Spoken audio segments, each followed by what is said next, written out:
Additional information like that, those that are going to come to our VIP, you have another opportunity at Mr. Clayton Gibbs' house. We'll talk more about that, but who has a question for our panel? Hold on. Before we start the Q&A panel, I just wanted to introduce all of y'all one more time, just to let people know who's in the room. But I wanted to give everybody an opportunity to become successful in real estate investing. So me and Nicole have come together and we are giving y'all opportunity to learn how to build a multi-million-dollar rental portfolio so that instead of selling all of the houses that we come across, we can actually keep them, build wealth, and actually start, having things that we can pass down through the generations.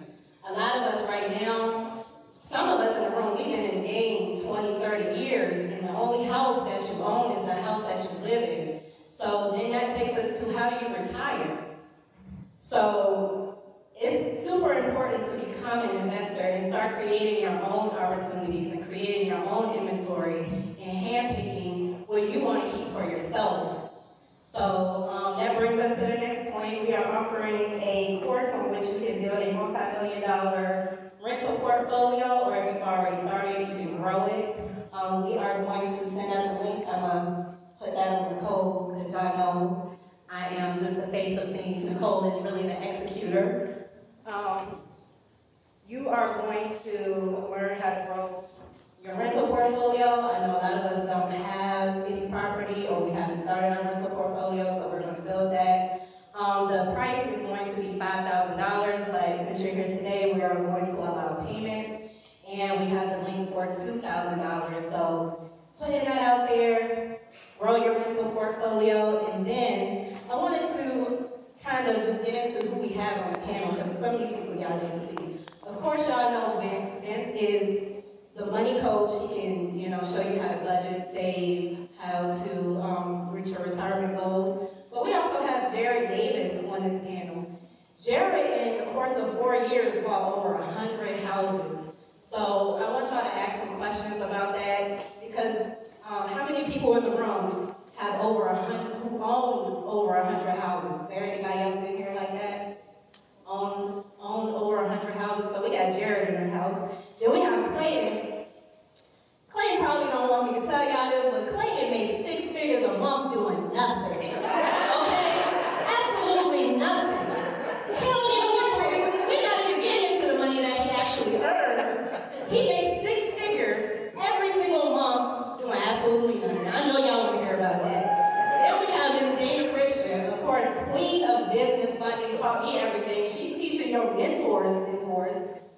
I'm trying to tell you, she's a big name. She's taught a lot of big name people that's on the internet. And of course, our keynote speaker, Ricky Caruth, I'm sure everybody in here knows him. He has built a multi-million-dollar rental portfolio as well and is creating passive income. So make sure y'all ask every question that y'all have in your mind. Thank you. Okay, so are y'all ready for questions? Who has questions? Anybody? Okay, Tracy. All right, and I'm coming over there to you. All right, I want to make sure, because we do have an audience on webinars, so I want to make sure that they can hear your question as well. Just wanted to make sure that all of you actually received some ebooks that was sent out. Some was sent out to you with the email Mastering the Art of RE Real Estate. So make sure that y'all got that. You may have gotten an email through Eventbrite as well. But if you did not get the free ebooks that was sent out, please let me or Stephanie know so we can make sure that you get it. And Tracy. Hey girl. So this question is for Vince. For him? Vince. Vince. Hey. Okay, so I know that you talk about saving and budgeting and things like that, and that's something that I struggle with because I'm trying to build my business, and I know it takes money to build the business. So I don't know if you've ever had to manage that, but how do you go about, like, you have to grow your business, so you need money to grow your business, and then budget money kind of at the same time? Yeah. Great question, by the way. There's a lot of saying, who else is building a business here? Okay, yeah, so it's a lot that goes into it. So the main thing, one of the first things that I talked about was that awareness. So when it comes to building a business, right, we all have our expenses, business expenses, normal business expenses. Then we have expenses as far as growing or advertising or pouring back into the business. These are all things that we should have calculated at a very, like, to a T.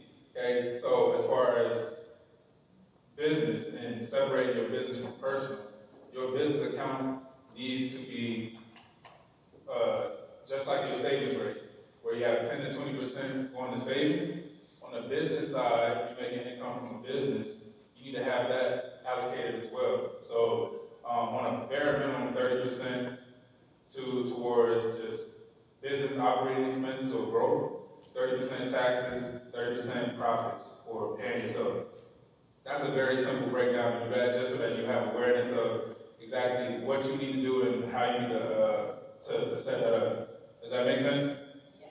So in that is also savings and all that other stuff, but just create a clear picture of what that looks like for you and your business based on your numbers, and then set it up so that you can do that and do that automatically, so that that's something you don't have to think about, right? And you can begin to build your business, you can also begin saving, and then you have all these other things also taken care of as well. We have a follow-up question, sorry. So this question is for Ricky. Hey, I'm so excited to hear you. I've learned so much since I've been here. But I know you talk about, the different things that you do to make calls and things like that.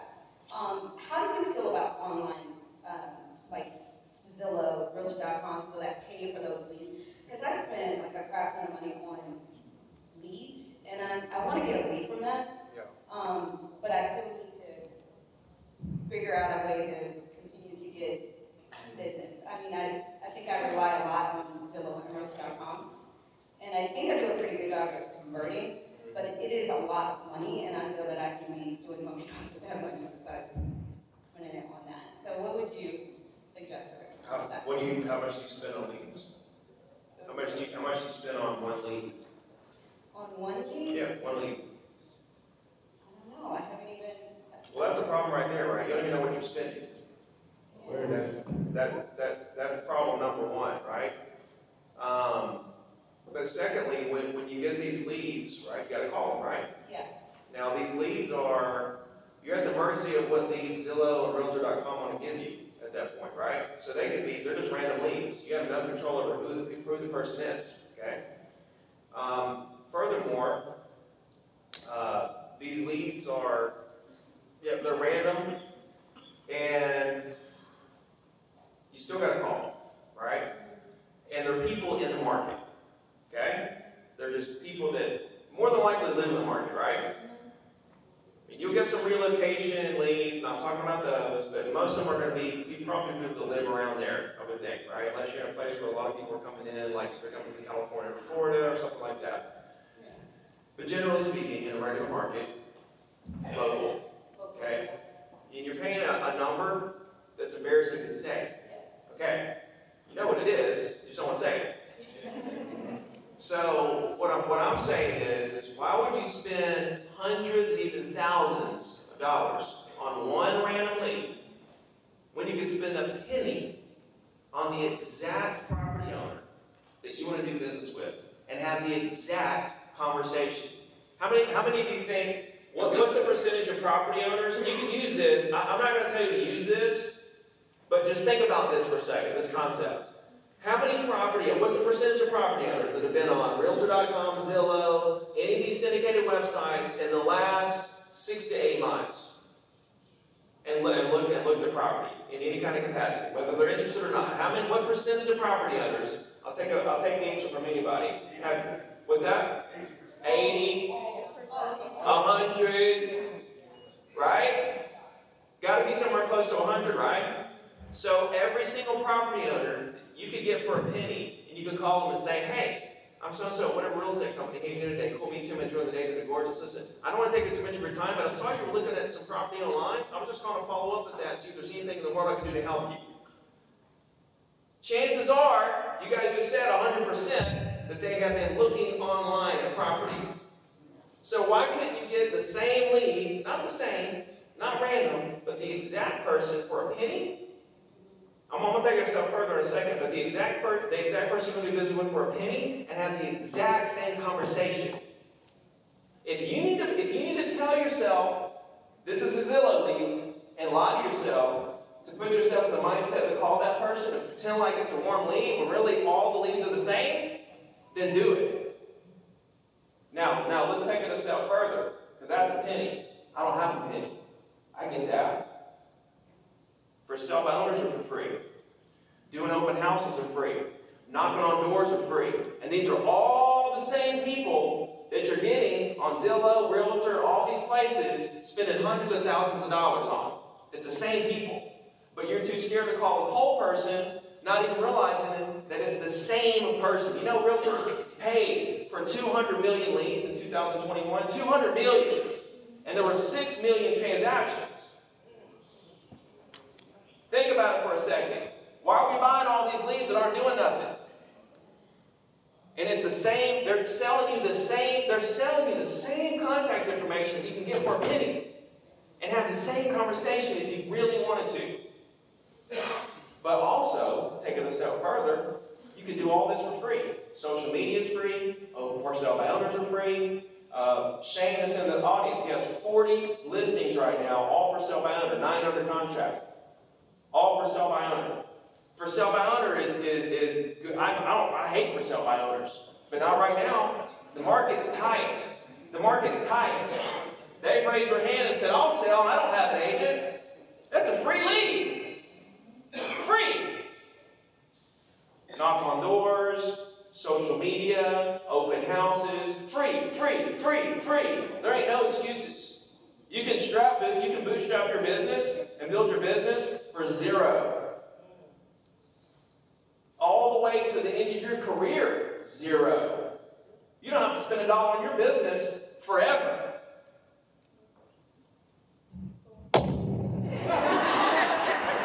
That wasn't serious. Yes, and just to shamelessly plug myself real quick, I do have a 28-day content challenge, and I'm happy to allow you into our challenge. It's going to start next month. And that'll allow you to get in front of a lot of people on social media, and social media is free. So that's another option. Myself, I have reached over 1 million accounts in the last 7 days on Instagram. I can show you receipts from my phone, so just to let y'all know I know what I'm talking about. All right, we got another question from Ms. E.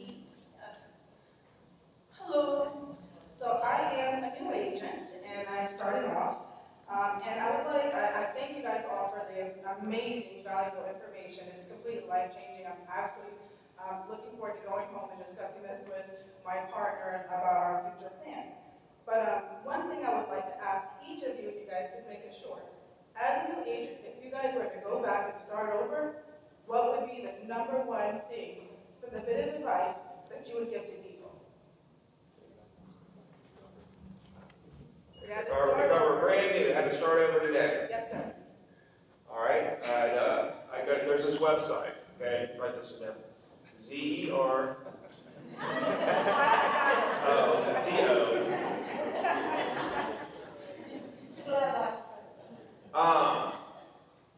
Listen, being a new agent is super tough. Right, 90% of agents fail. Right, out of the ones that don't fail, 20% make 6-figure or more. It is extremely competitive, extremely tough. I would say the best advice I can give you to kind of help you through this. How long have you been in business? I am officially licensed today, sir. Okay, good.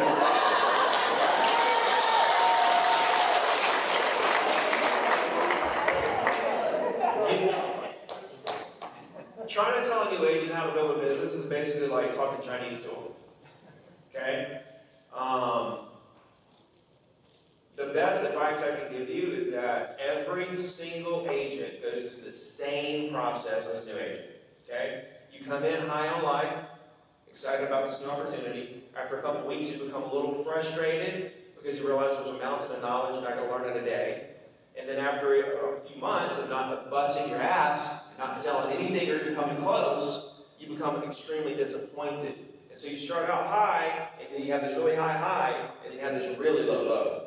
And a lot of agents can't make it past that point, they quit. But the future top producers take a step back and say, oh, okay, this is harder than I thought it was. But look, Ricky's doing it, Steph's doing it, he's doing it, she's doing it, all these other people are doing it, I know I can do it. Okay, it's harder than I thought, but I know I can do this. And then you get back up, and guess what? You go on another high. And then you go to another low again. But this high isn't as high as the first high, and this low isn't as low as the last low. And so it starts out at a very steep roller coaster of emotions. But then you have a couple of these, and it takes about a year or two to get to where you kind of level that out, and you don't get so excited about certain opportunities because you know you could get disappointed by a seller choosing another agent or a buyer falling through or whatever, and you don't get extremely excited, you don't get extremely disappointed. You stay pretty level. And that's what the future top producers and what really great agents do really well is they're able to check their emotions at the door and really handle those ups and downs like a champ, where it doesn't just take them out either way. And I think that's really important to realize, this emotional roller coaster that you're about to go through and how hard this really is. Because a lot of agents say, oh, I know it's going to be hard. No, you don't. You think you do. Multiply times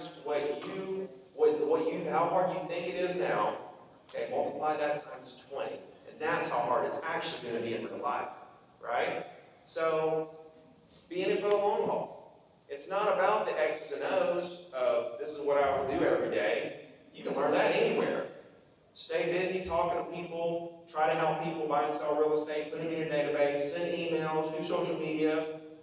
That's easy stuff. The hard part is dealing with the emotional ups and downs and getting to a place where you have a consistent business. And you're just in for this long journey. And there's nothing I can tell you right now that's going to magically put you in this, place where you're going to be on your way, right?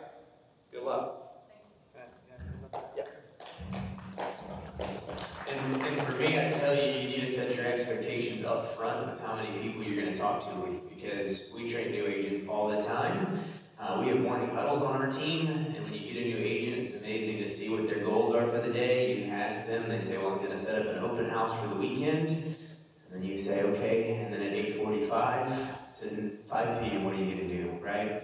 So if you come in and you're only having 2, 3, 4 conversations a day, it's just not going to work for you. In this market, JT used to say, what, 35 before the market went nuts? 35 conversations, what he used to teach? What do y'all teach now for conversations per week? Yeah, at least double. So, I would say if you're not having at least 50 to 60 conversations a week, you're not going to make it in this market. It's just a numbers game for the most part. And the issue is you're brand new, so you probably aren't converting at a high rate like you would if you were a top producer, right? So if you had 500 conversations, how many of those would you convert right now?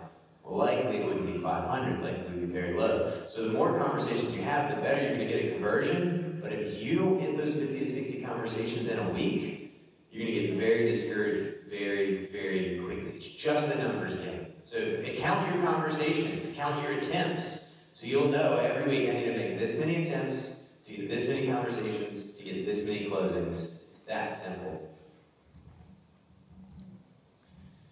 Yeah, so you guys already know my story, so it's having a really big reason. A lot of people call it your why, your purpose, but having a really big reason behind why you're going to grind it out every day is huge. And Ricky, I think hard is a little bit relative, because I think hard is at the border right now. I think hard is what's coming next week. With the end of what's title 42. Yeah, I think that's hard. What those folks are going through right now. I think hard is Ukraine. I don't think hard is waking up every day, and the way that I look at it is working for 3 hours a day. And so we built a small real estate empire. Doing exactly what Ricky just laid out. Now, we call all of these, I hated cold calling expires and for sale by others. So I built my business on my database, and I just added to that database and built a massive business on my sphere of influence, really before Zillow and Realtor.com and all these things existed. The problem with your SOI is most of you, Ricky, I don't know if you see this in your coaching business, but most of us don't want to call, we'd rather call an expired or an internet lead than our friends and family. Why is that? Yeah, but see, guys, but that's where mindset, it's all humility and mindset. We call it no ego, no fear. Like if you're approaching, whether it's a family member or a for sale by owner or a Zillow, it doesn't matter as long as you are trying to serve them, which we all are, then what's the deal? The problem is that it's all mindset. My mentor used to always say you work harder on yourself than you do on anything else, including your job, and the rest is easy. The rest is easy. I can only imagine what you had to go through, Ricky, because I know you were a machine on the phones, to put yourself in that mindset, or maybe you're just a freak of nature, I don't know. Were you ever an ISA, or you just kind of turned yourself into an ISA? Yeah, so, but that's what it takes. So if I can, to answer your question, if I could go back and do it all over again, I may have considered looking at a team out of the gates, so that I didn't have to go through the daily grind of spending all the money to generate all of the leads. Let us do that for you. Let Jared do that for you. Let some other team leader do that for you, so you can learn the ropes, then go out and generate some business and some relationships, and then go do your own thing if you want to.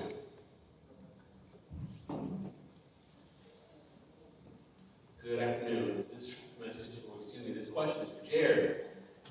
Jared, there's probably, 6,500, 7,000 agents here in Metro Richmond? 7,500. 7,500, thank you. And just a handful of them have really gone into using video effectively. And you have done so. Other than property-specific videos, what type of content do you feel has given you the most traction to where people come up to you and act like they know you? Now, great question. And is this for buyer-seller video attraction, or like agents knowing us, or what kind of content? You want deals out? Buyer and seller. Buyer and seller. So I got to shout out Galen Parker, your ex-realtor's favorite realtor. Now that RAR ceased and desisted him for using the realtor tagline. He is my partner in crime when it comes to video. If you guys follow us anywhere, whether it's Facebook, Instagram, __ the Davis Group, you'll see most of our videos we do together. We're kind of a team. I always say entertain, then educate. There's a lot of people putting out content that is just very, very dry and boring, I feel like. There's nothing wrong with it, because your crappy video is better than someone's non-existent video. So I'd rather see you build crappy, boring videos than no videos. But I see a lot of agents come through with just sold, super boring. None of our clients care about that, right? Or they'll do a market stat update, which is typically just like it looks like a news broadcast, which is really boring as well. So for us, we're thinking, what are people in the area looking for if they're looking to move to the area? Some of our stuff is not even real estate related. Me and Galen eat a lot of food on camera and just post it up. And it has nothing to do with real estate, but people like to know what to eat in the area. So that's a piece of our channel.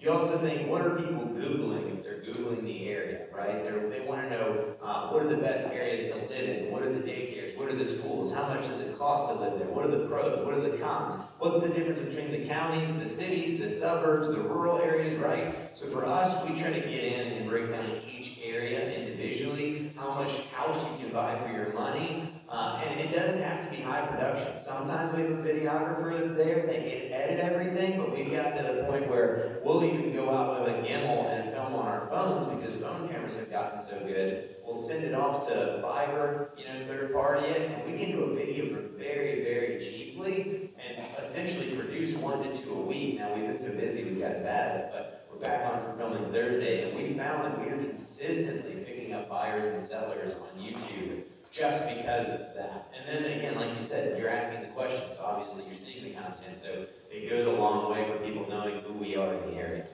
Very good, thank you. And my next comment is more of a statement. I want to thank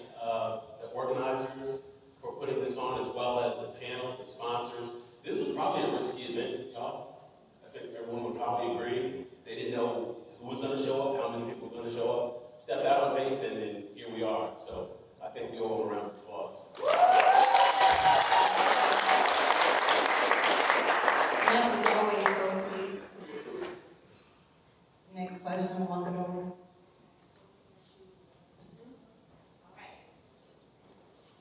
I second that, Max. Great job, Stephanie and Nicole. This is awesome. And I'm so proud of y'all for taking that lead because like I told Max and the table here, y'all open doors for other people to go out and, you know, y'all trendsetters. So thank y'all for doing that. My question is also for Jared. You have over 100 doors. I want to know how quickly were you able to get those 100 doors? How did you, okay, Clayton. How did you scale so quickly if it was 160 doors.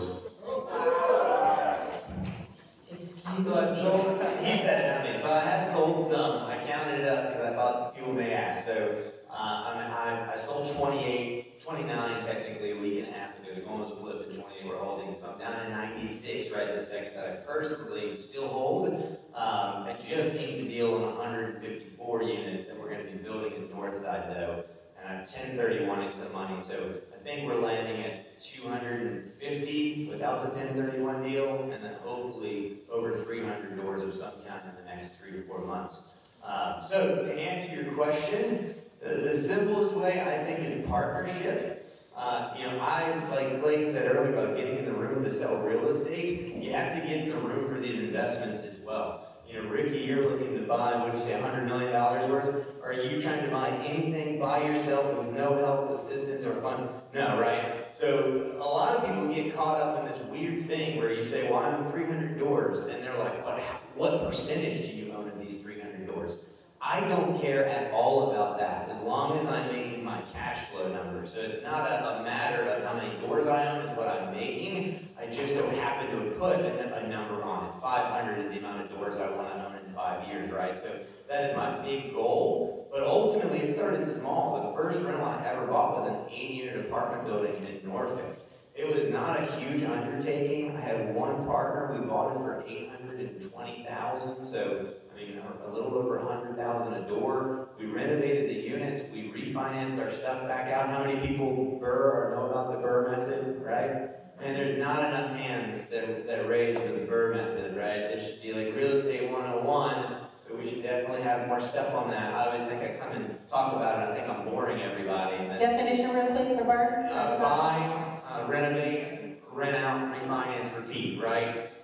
So that way you can keep turning your money over again and again and again. So with that apartment building, we bought it for $820,840. We put maybe another $100 and some thousand into it, refinanced all of our money back out. We owe $0 that we have out on that building now, and cash flow is about $5,000 a month, and it's worth about $2 million right now. So we created $1 million in equity, $60,000 in income. Again, like Ricky talked about before, the depreciation, the appreciation, all of the tax write-offs you get, paying down that principal. That was just deal one. The next deal we took down was the 28 I just sold last week. We bought them for $82,500 a door. I bought all 28 on hard money. So how many of you guys are familiar with hard money? More hands on that than the bird, right?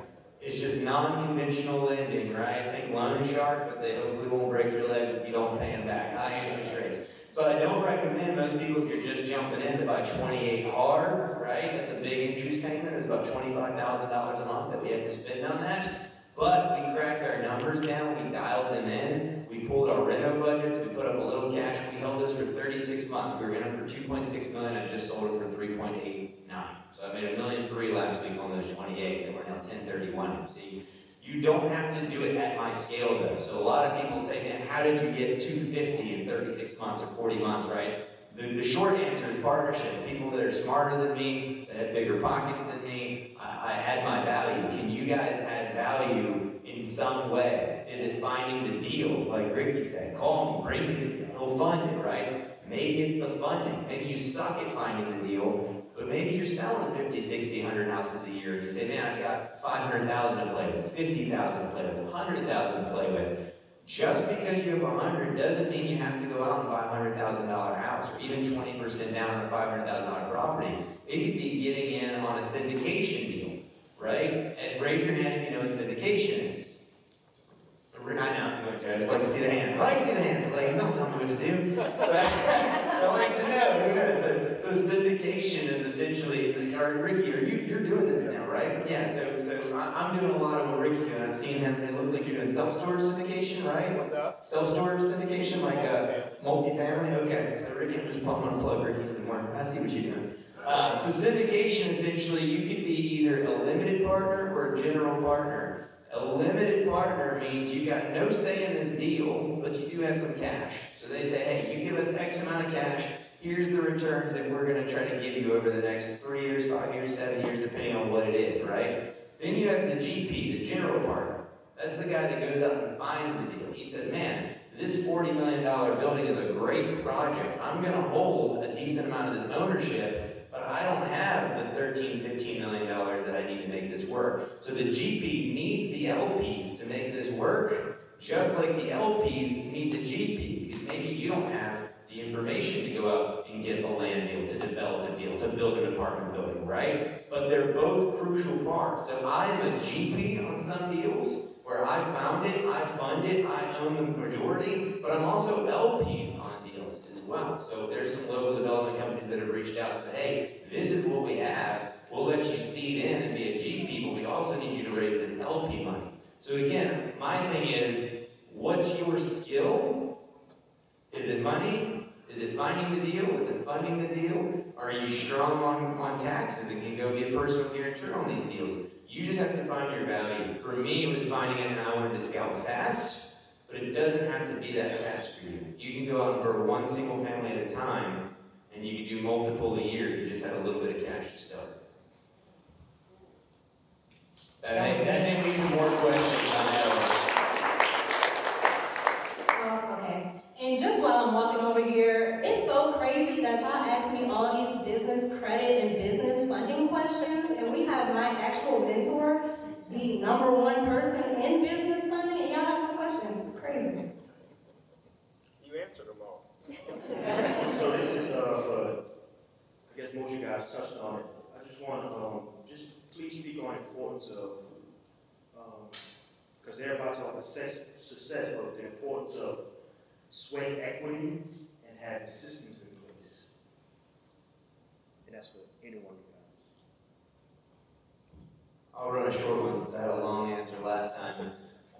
My big thing with systems is the more you grow as a solo agent, it's one thing, but as you really start to scale, whether that be building a team, whether it be investing, whether it be other ventures that tie in, the more you lack systems, the harder it will get. So when you're just yourself, if you can build those systems to make your deal run smooth, to make the transaction coordination run smooth, to make how leads are flowing in, how they're being called, how are you leaving a record of your calls, right? Tagging these things, it will make it much easier for you to grow later, because if you start to grow a team or do anything else where you're bringing other people in, and then they're just lost because you never built a system for it, it gets very hard. So I don't know how many houses you're selling a year, but I find a lot of agents get to that point where they're selling 50 or 60, and then they go try to build a team, but they didn't build out any of those systems. So it's crucial right now that you build them out. Because if you build them out now, it'll be much easier to scale later when you're trying to figure it out with employees. Yeah, it's such a great question. I found out early on that I was good at one thing, and that was building relationships, not building systems. So we have 45 agents and staff today, and we find the people that stay in your lane would be my advice. And if you're that guy, if you're the systems guy, then just go get in the rooms with people that are. That's why we have our mastermind. It's every 2 weeks for operations and sales management. You can plug into that. It's free. It's brand agnostic. You've got some of the best, sales and systems and operations managers in the country that are moderating that call. You ask all the questions, and you're off and running. But if that's not your strength, I would bring somebody in because you guys have a team, right? I'm just a homeless man. He is one of our sponsors, CKC Inspection, so please make sure that y'all visit his website and support him. How many people work for you there? Just one. Just you? Good. Okay. Okay. Yeah, well, it's the same concept. Yeah. What do you want to happen? What do I want? What do you want to happen? Growth. Scale. Grow. Grow the business. Scale. That's too general, though. What do you want to happen specifically? I want to be a millionaire. A millionaire? Okay, what do you do day to day? I do home inspections. I also do have a wholesale company. Okay. So we do calls from 12 to 6. Yeah. And I do my, so I have a system in place and I do my home inspection. Are there people that do what you do that are millionaires? Yes. Okay, you know these people, right? Yes. Okay, number one, start hanging out with them. Number one, right? Number two, since you know that process is going to happen, it's just a matter now of being patient, right? You got to believe, work hard, adapt, and then be patient. When I hit $1 million for the first year, I wanted to hit $1 million several years before that, and I became very frustrated because I wasn't getting there. I was just going to make 600 again, 600 again, 600 again. But what I learned was patience, and I didn't do anything different between the 600 to the 600 to the 750 to the million.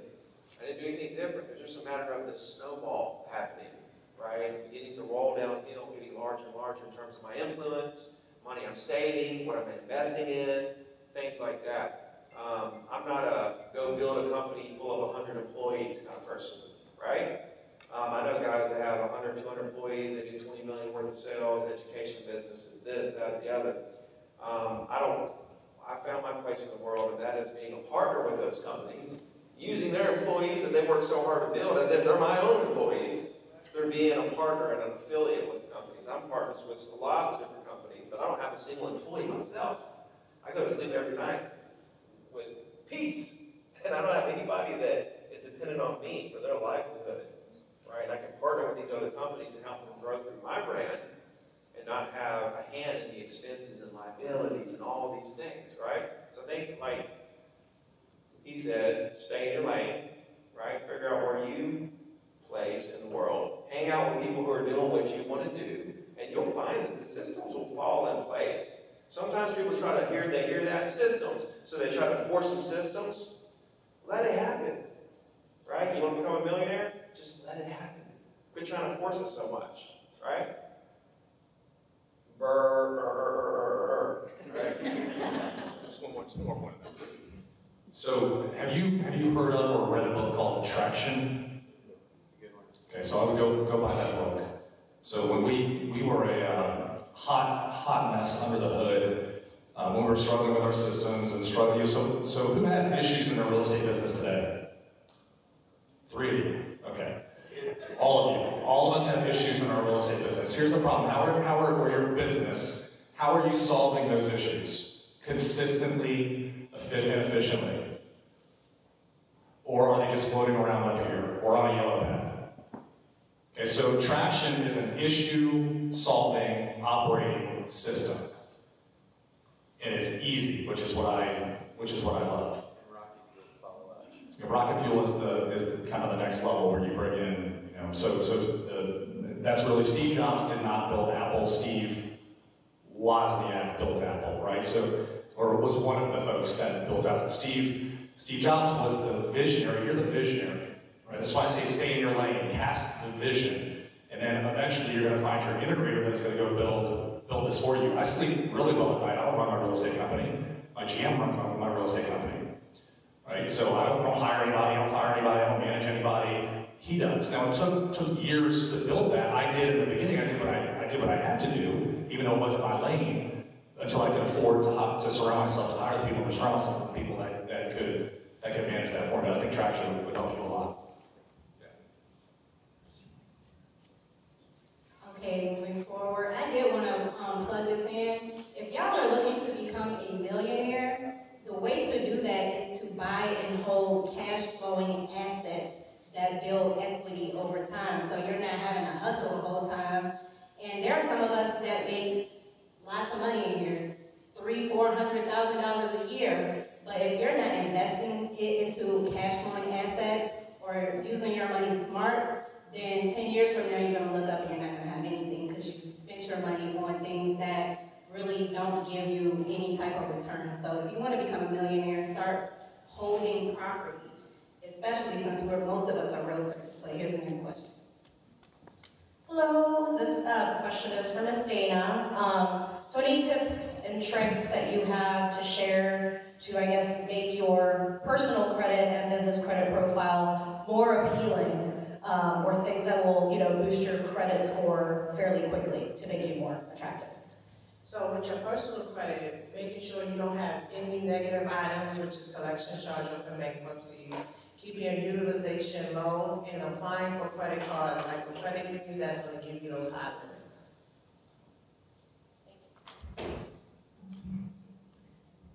Okay, you must think she had the same question you had. I want to go back to Jared, and then I've got a question for Clayton, but Jared, okay, so you have sold 28, 29 properties, right? 28 that I was holding, that doesn't count any of the flips that we've done, so I did 28 at one time, like a week and a half ago too. Okay, so my question is in the money, right? Because we all know when you're flipping property, and if you're not doing it a certain way, then you have the potential liability of capital gains. Correct. So what are you doing in order to keep more money in your pocket and continue to do what you are doing and buying more homes? Yeah, good question. Panicking every day. So 1031 exchange is the short answer. 1031 exchange lets you sell property and buy another property without having to pay capital gains on not only the profits, but also all of that money that maybe you took on depreciation and everything else throughout the years of ownership. Most people here may not know what 1031 is. A lot of you may raise your hand, a few that say, yes, I do know the principle. The big thing to keep in mind that you may not be aware of if you've never done it is that you only have 45 days to identify the property that you're going to purchase after you sell. So that means a week and a half ago the clock started, and we have 45 days to find what we're going to purchase. You can identify up to 3 properties. The big thing is you have to spend more than what you sold. Not your proceeds, but what you actually sold. So our proceeds were right around 1.3 million. The sale was right under 3.9 million, which means the only way we can 1031 is if we buy at least about $3.9 to $4 million or more in property. So once you hit that 45 days, you can identify 3, but if you don't close on one of them, you are getting taxed for those capital gains. And that's a lot of money. It is. So we just put 47 units under contract up in Dayton, Ohio, but I don't know if it's going to work out. So you got to think it's 45 days. So not only you put them under contract, but you got to run through any of your study, your due diligence. You got to do all the stuff before you get to the end of that 45. And sometimes it can take 2 weeks just to get through red lines and LOIs to get under contract on that commercial property. So yeah, it's a little stressful. Shout out to Dayton, Ohio. You know that's where I'm from. Nice. And that takes me to my next question. Which one are, if any of you, outside of Jared, because he just answered the question, but who else is buying property outside of the state that they live in? Outside of the state. Outside of the state they live in. Oh. Dana? Dana is taking over the Ohio market. Yeah. Shout out to Ohio. I live in Atlanta, I invest in Baltimore and Cleveland, Ohio. Awesome. So can you just kind of go over that? Because I know several investors that just kind of have a limited mindset because they feel like they need to be in the state in order to be able to invest in property. So can you tell me what that flow looks like, or how do you manage that process? So it's really a matter of having a team, having people in place. I have a trusted contractor. I know other investors that live in that state and a real estate agent. So it's really just having a team, somebody to, watch over your properties, get a property management company, and you're investing outside your state. That's the biggest part, because you don't want somebody calling you for every little thing. So really just having a team. All right. Okay, moving on to the next question. Okay, real quick before Quincy goes. Y'all want to make a quick YouTube video? Yeah. When I point the video to you guys, just get loud as you can be. Alright? Can y'all do that? Yeah.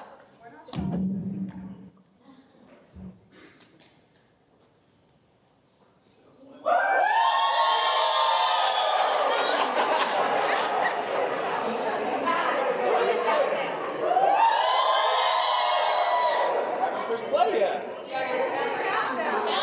Okay, hold on. I'll tell you when. Okay, I gotta be quiet before that. Okay. I'm gonna start the video. I'm gonna say, I'm gonna introduce you to a couple of my friends, and then y'all are gonna scream. And then when you calm down, I'll say something else, and y'all will scream again. And then I'll act like I'm walking out the door, and that'll be it. You got it? All right. Let's see if you guys will do this. So, where you guys are? Let's see if we can do this right here. What's up, guys? So, in today's video, I want to talk about why tomorrow is one of the biggest days of the year for the real estate market. But before that, I want to introduce you to a couple of my friends.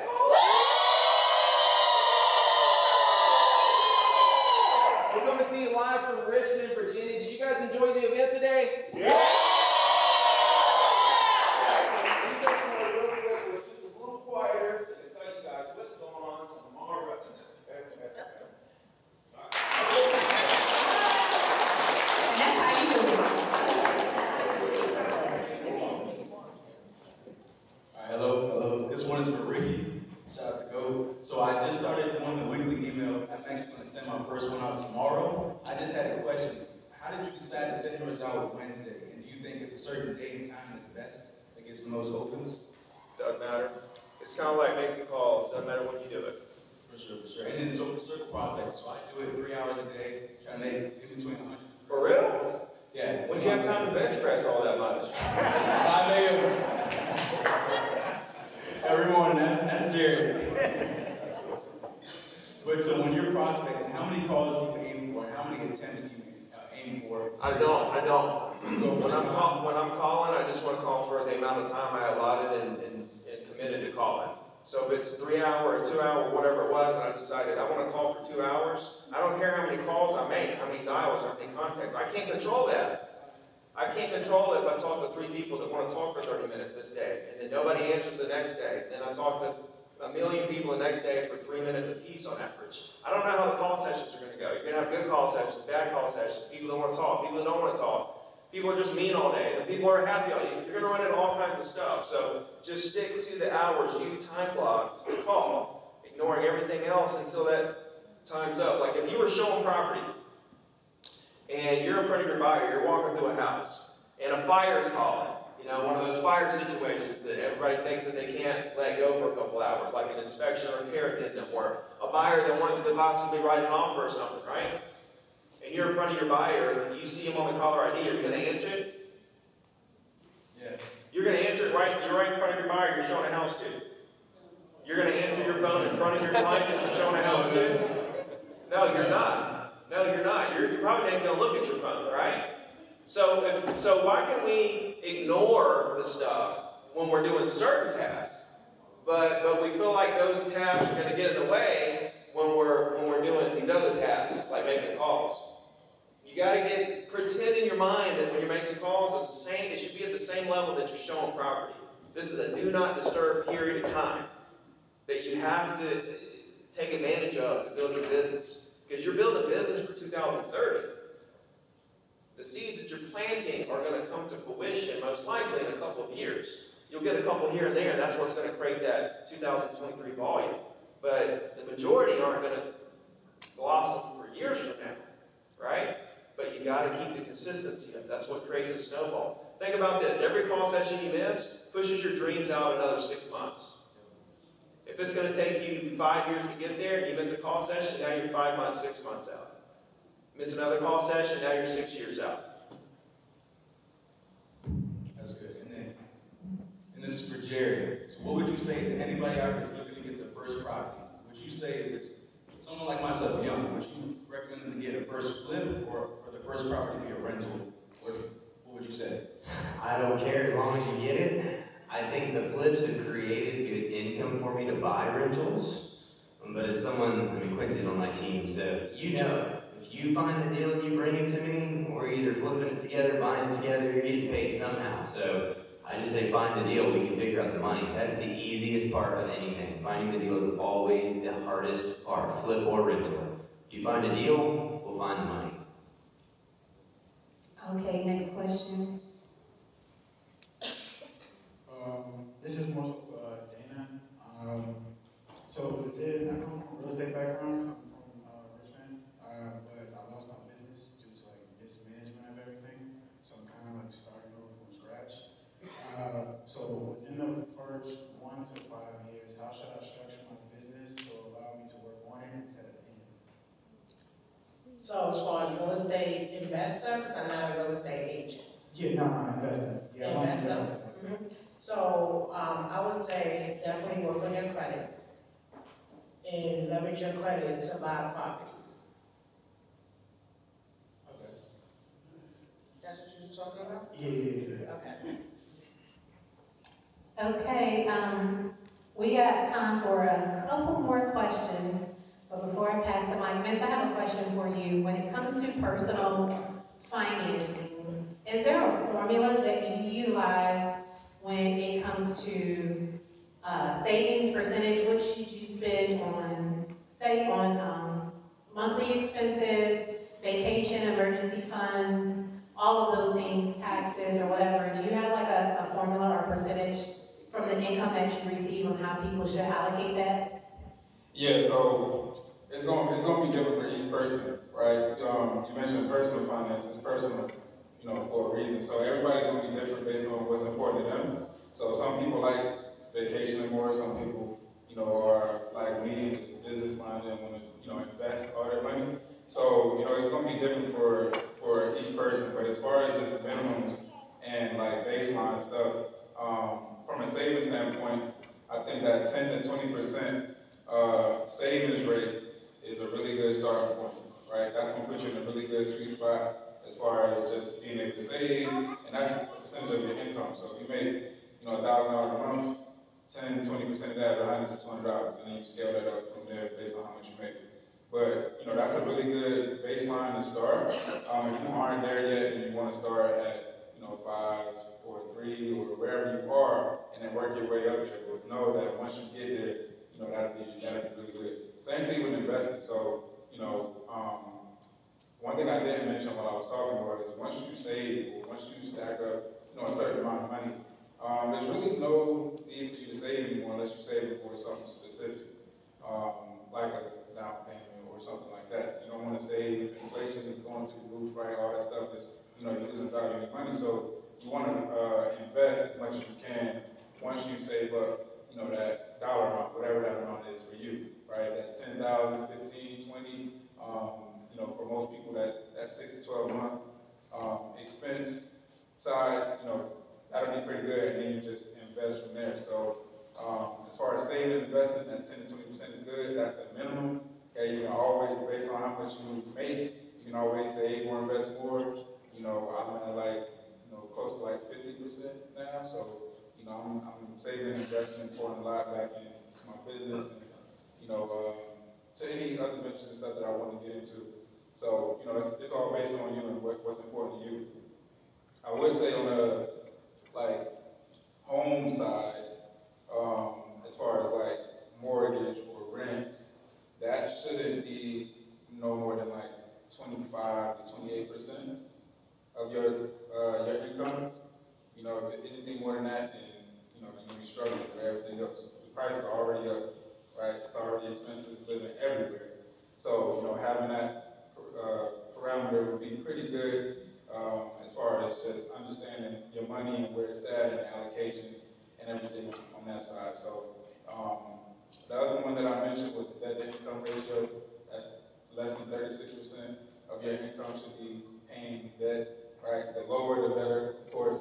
But that's a really good one as well. But just keep those in mind, right? It's not set in stone for everybody. That's just good areas that will put you on a track to long-term success and create a really strong financial foundation for you to build upon and have the confidence and the flexibility and the options to do more of the things that you want to do.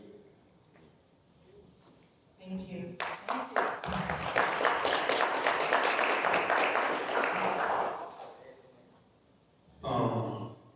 So I'm 18 and I became a Hold on, bro. Wait, hold on 1 second.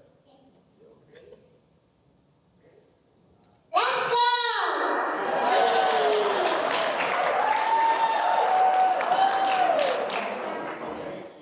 All right.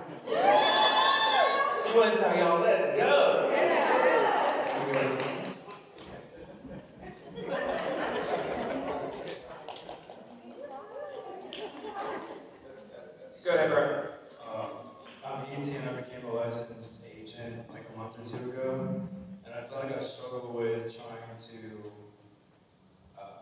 I guess socializing, trying to break my bubble a little bit. So for any of you guys that can answer, how can I do better with that at least?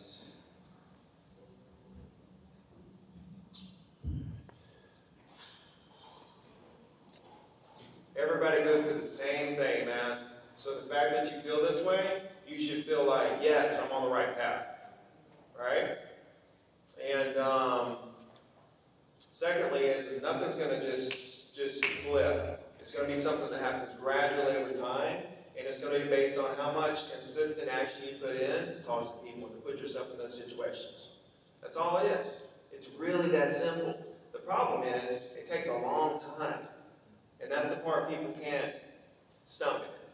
You know, they go and they feel like they're not getting to the next level with their communication, so they kind of say, oh, I'm not getting anywhere, and they give up. But they don't realize how far they've come. Why? Because you're looking in the same mirror every day. If you take somebody, if you film your first call, and then 8 months later, you feel like you haven't got anywhere, but you film that call in 8 months, and you compare the two, you're going to be like, wow, this is a whole different person. People underestimate what they can do in the long term, and they overestimate what they can do in the short term.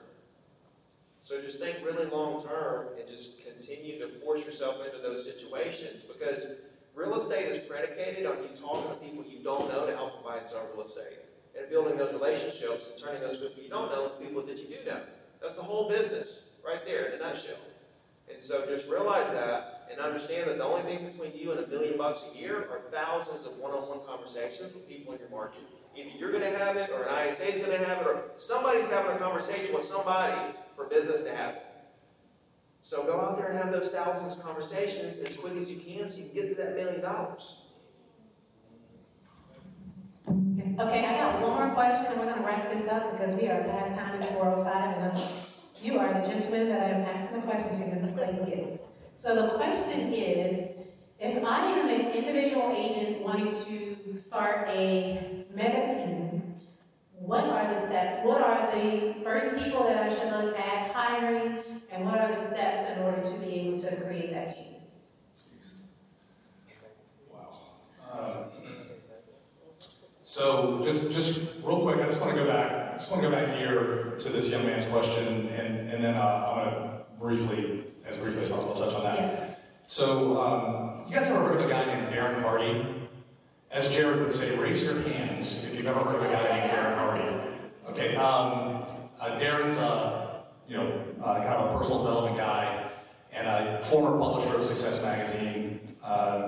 And so he shared a story years ago that I thought was really powerful on the stage. And he said when he realized what kind of a woman he wanted to marry, he sat down with his journal and he wrote 6, 7, 8, 9 pages specifically detailing the kind of woman that he wanted to marry, right? Down to the color of her hair, her eyes, her lips, skin tone, how tall she was, how good of a person, right? Just all pages and pages of notes of this perfect woman that he wanted to marry, right? Well, then guess what he had to do? Then he had to write down 3, 4, 5 pages of the man that he needed to become to attract a partner like that. So when I got into this industry, I came from a pharmaceutical sales background. So the one thing I took away from that was, who's your marketplace? Who do you want to sell to? And then once you identify that marketplace, what does that marketplace expect from you and I? So it's about becoming the best version of yourself for that. What is that market looking for? And then becoming the best version of yourself to identify with that market so that they will buy from us.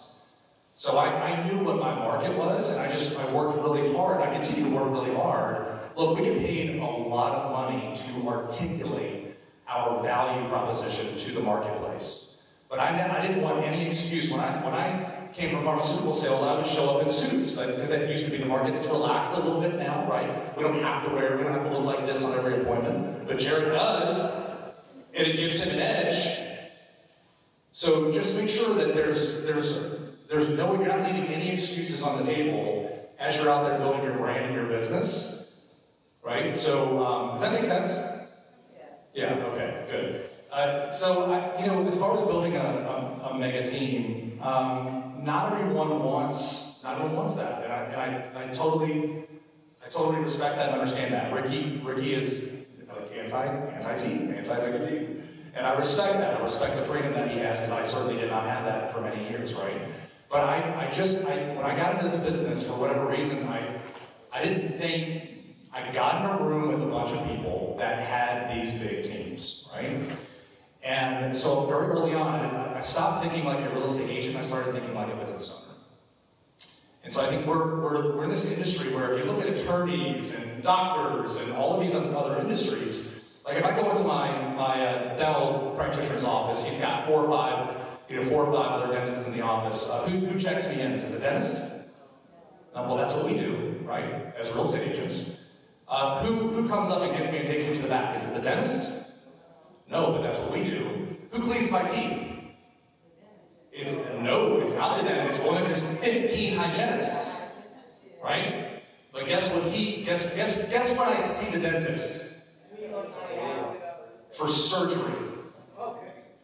So ladies and gentlemen, start thinking of yourselves as the surgeon. Right? You get paid a lot of money when you stay in your lane, and when you can leverage that activity through other people and stop doing $15 to $20 an hour work. That's when the money. Guys, I didn't start really making money until I got out of sales, and I was able to focus on other businesses. And you can't do that unless you have a team.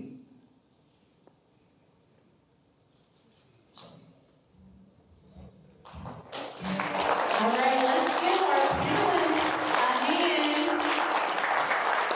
For this valuable information, guys.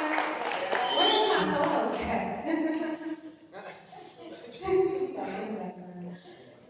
Okay, guys. It is the end. I'm so sad to say, though. I've had a really good time. Great information being shared. Did y'all get some good information today? Are y'all going to take some of this home and actually implement? Ricky said it's only going to be 4, y'all. I'm curious to see. I'm already 1, so it's going to be 3. Well, I'm number 2, so it's only 2 left. 2 left. Okay, all right, I see y'all.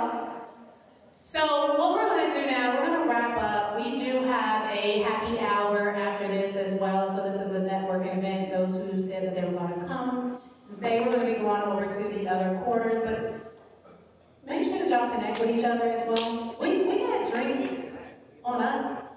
Drinks on us. But y'all, drink responsibly. And there is a tab, so when it's over, it's a cash bar if you want to stay. So just make sure that y'all drink responsibly.